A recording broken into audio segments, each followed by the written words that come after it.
Dr. Whitfield's pen went still above the chart, frozen mid-loop like a held breath. Suspenseful. It wasn't her voice that told me something had shifted in that small white room.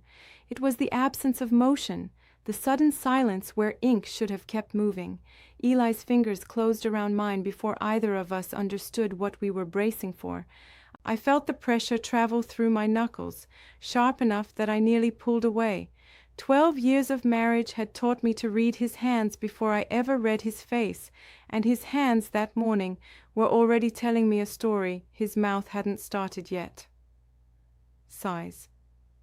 Whatever came next, I understood we were about to cross into territory neither of us had mapped. This wasn't our first time inside a room shaped exactly like this one. 3 times before, a doctor had leaned forward and softened her voice the same way. 3 times the sentence had arrived dressed in kindness, trying to cushion something unbearable. "I'm so sorry, there's no heartbeat," spoken like a prayer nobody wanted to finish. But Dr. Whitfield didn't say those words first, not this time, not right away. Instead, she turned toward Eli, her eyes settling on him instead of me. That alone told me this appointment wouldn't follow the pattern we already knew by heart.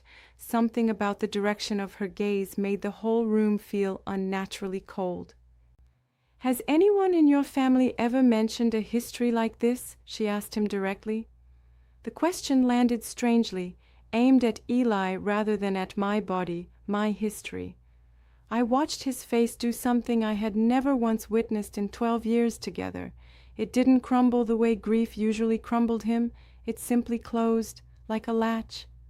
"No," he said, and the word came out far too fast to sound believable.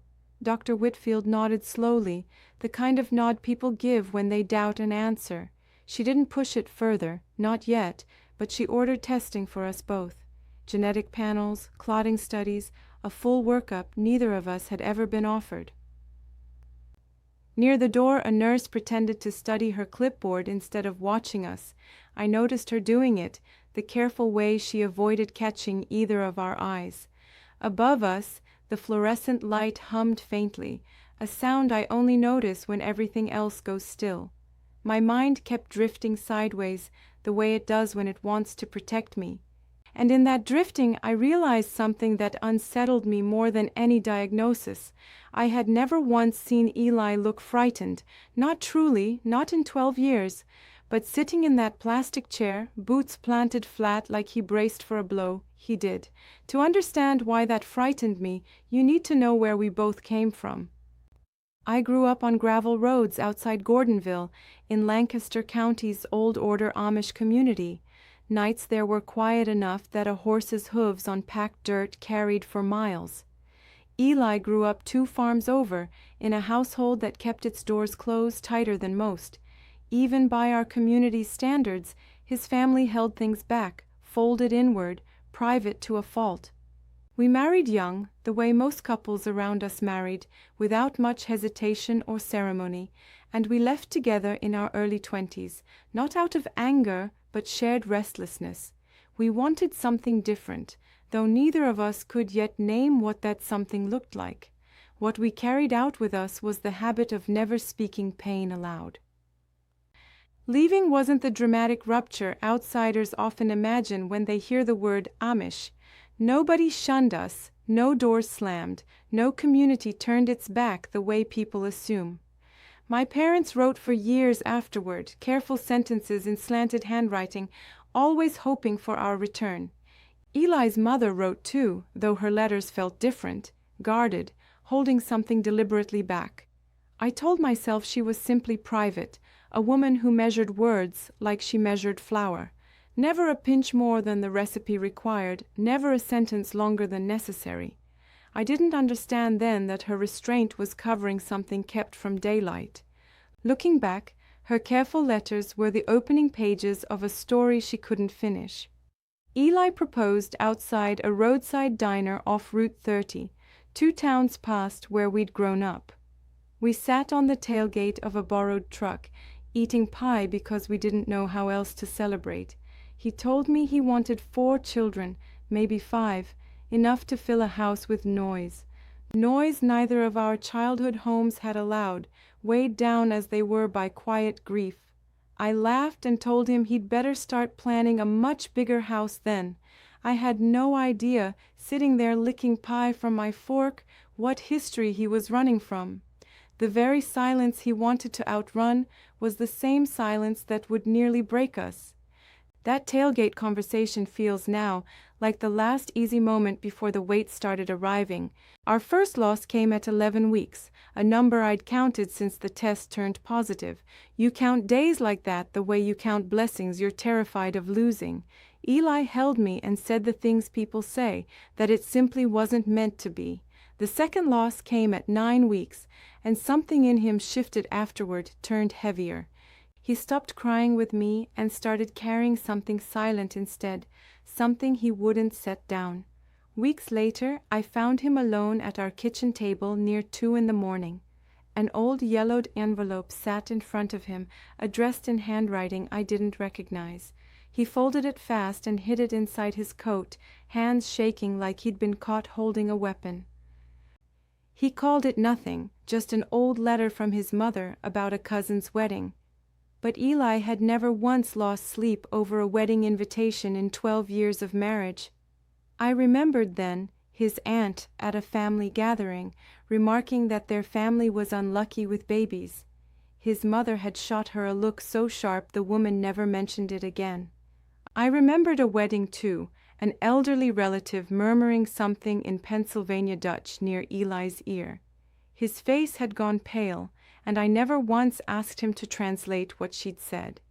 After our third loss, at 13 weeks, I finally called his mother without telling him. "I always told him he needed to tell you before you married," she said, "and I don't know why he never finished that sentence." I stood in our kitchen outside Strasbourg with the receiver pressed hard enough to leave marks afterward. When Eli came through the screen door, I told him exactly what his mother had said. Nothing softened at all. He set his hat on the table and looked suddenly older, like weather had crossed him in minutes. Then he sat down where the lamplight pooled and said he would tell me everything, this time plainly. His voice had none of the usual Amish caution, none of the trimming away that makes hard truths smaller.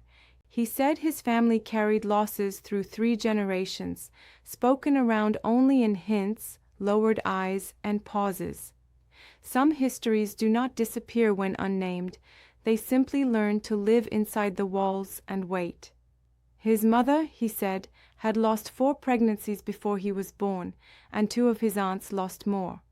No doctor in their world had ever named it, because naming things like that felt too close to defiance. Suffering was treated almost like inheritance there, accepted the way people accept winter, bitter but somehow appointed. Then he told me about his father dying 2 years before Eli and I had ever met. On that deathbed, his father pulled him close and spoke about what old people called thin blood. He meant a weakness passed through the family, something that made babies fail to stay in the womb. There was no medical language attached to it then, only warning, fear, and a father's plea. He begged Eli that if he ever married, he must tell his wife and have her tested before children. I asked why he had buried that warning while I buried 3 babies and pieces of myself beside them. He stared at his hands a long while before answering, turning them over like tools he no longer trusted. Because the moment I said it out loud, it would be real, and I didn't want it real. Then he looked at me and said, "I was a coward, and you paid for it."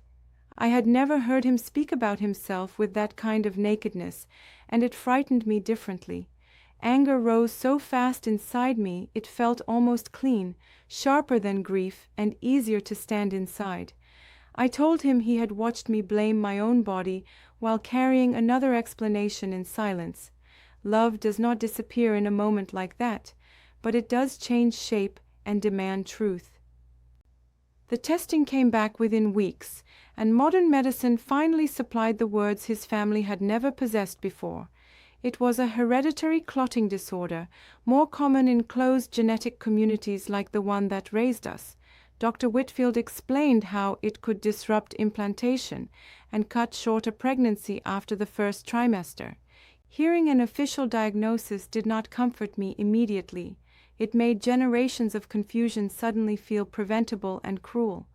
Still, there was relief inside the anger, because a named thing can finally be faced without superstition. She laid out treatment carefully: blood thinners, specialist monitoring, blood work every 2 weeks, and ultrasounds far more often. She spoke with the steadiness of someone building a bridge board by board across a place others drowned. I remember thinking knowledge is not mercy exactly, but sometimes it is the first door mercy uses. What changed next was not forgiveness all at once, but a kind of disciplined honesty neither of us knew. We started therapy together, which for people raised as we were, felt stranger than any hospital machine ever had. At our first session, we sat stiffly on a couch so soft it seemed unserious for suffering. We barely spoke, and the silence there felt different from home, less holy, more exposed, almost embarrassing. Week by week, words came harder than tears, which told me how deeply training can settle into bone. Our therapist said families from close communities often mistake silence for strength and stoicism for faith. She said healing meant choosing what from our upbringing deserved keeping, and what had already cost too much. I wrote that down later because some sentences arrive like a key and keep opening doors afterward. When I became pregnant again nearly a year later, we told every truth before the doctor even asked. Treatment started immediately, and each morning I gave myself injections by lamplight at our farmhouse table near Strasbourg.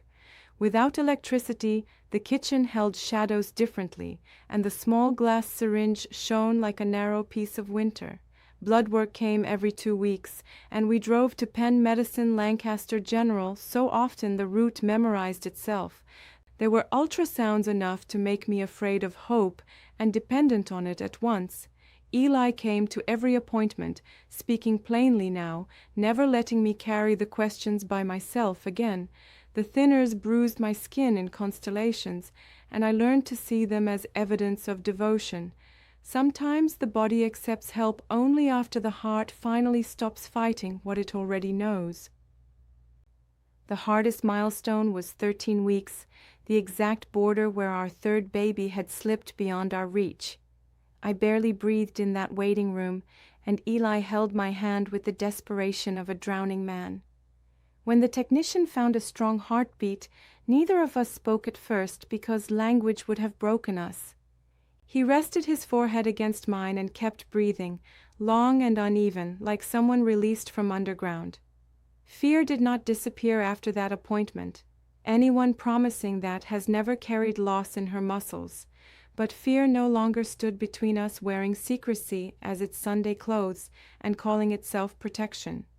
Every door after that still felt heavy, yet we walked toward each one together and fully informed. Togetherness sounds ordinary until you have known the opposite and learned how lonely marriage can become. Our daughter was born at Lancaster General on a gray morning that smelled faintly of rain and antiseptic. Eli cried before I did, which felt right, as though truth had finally reached all the way through him. Later, his mother appeared in the doorway, plain dress, prayer covering, hands folded tight against herself. An Amish woman in that bright modern maternity ward needed no explanation. The whole history stood there with her. She looked at the baby, then at me, and started weeping harder than at her husband's funeral. She said she was sorry for the silence around the diagnosis and for the older silence before that.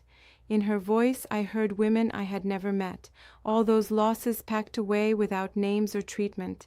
Our daughter cried loudly from the bassinet, and for once nobody in that family tried to hush truth. Months later, I found the old envelope in Eli's office drawer and asked whether I could finally read it.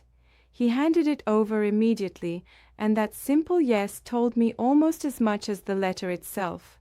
His mother had written it before our marriage, then never mailed it, too afraid to make warning undeniable.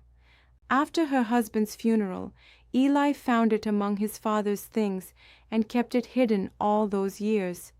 In careful handwriting, she confessed 4 losses before his birth and urged him to tell any future wife. She wrote that if he loved a woman enough to build a life with her, truth came first. I think often about 2 generations trying to protect love with silence and nearly breaking it instead. If this story moved you, tell me what you would have done. Leave a comment, subscribe, and stay.